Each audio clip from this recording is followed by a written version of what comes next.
Purihin po ang Panginoon Diyos sa oras po ito. Nais ko pong parinig sa inyo ang mensahe ng isang estranghero. Ang panahon, ang sitwasyon ng mundo ay magulo. Hindi alam ng tao kung saan pupunta at ano ang kanyang gagawin. Isa lang po ang ating pinakasolusyon. Ang lumapit sa Panginoong Yesus, tanggapin natin siya bilang Panginoon at ating sariling tagapagligtas. Gumising na tayo, bayan ko.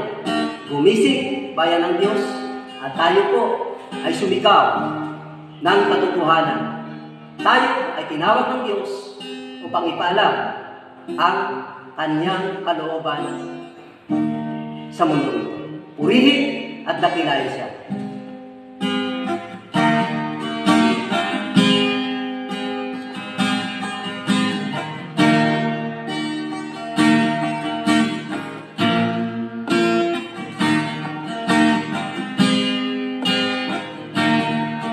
Kaguluhan ay lakas sa ating paligid. Ito'y tanda ng kanyang pagpapalik. Kasalanan ay parang walang katapusan. Naghanap na rin ang kahirapan. Gising na bayan ko, si Jesus ay kumakatok sa puso mo. At sa oras na siya iyong tanggapin,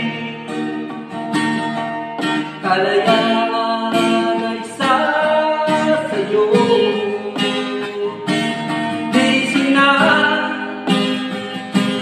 bayan ko,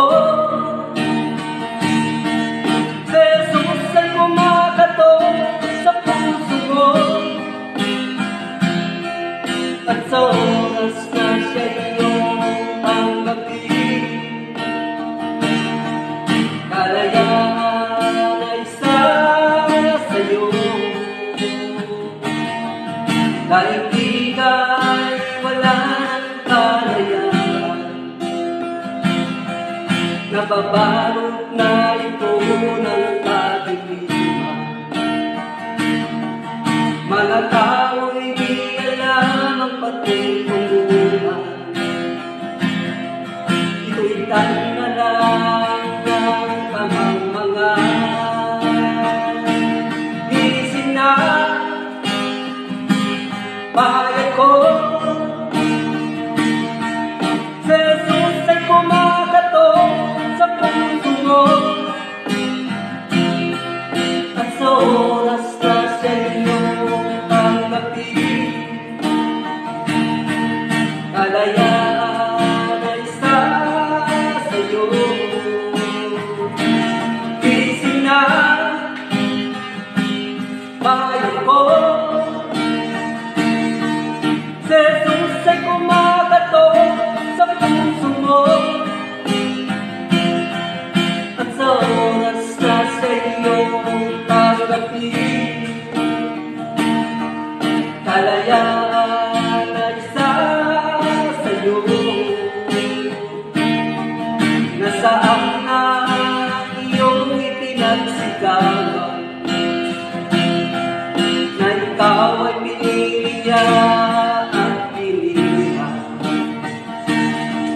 Bakit alipin pa rin ng Diyos? Kasalanan ay hindi matatasan. Gising na bayan ko, bayan ko, si Jesus ay kumakatok sa puso mo. At sa oras na siya iyong tanggapin, kalayaan ay isa sa'yo. Gising na bayan ko, si Jesus ay kumakatok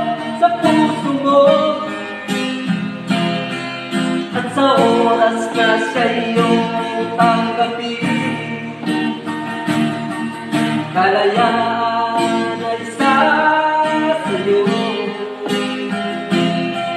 At sa oras na siya iyong tanggapin, kalayaan ay isa sa'yo.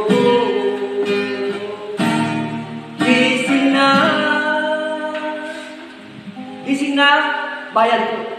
Si Jesus ay kumakatok sa puso ng bawat isa sa atin.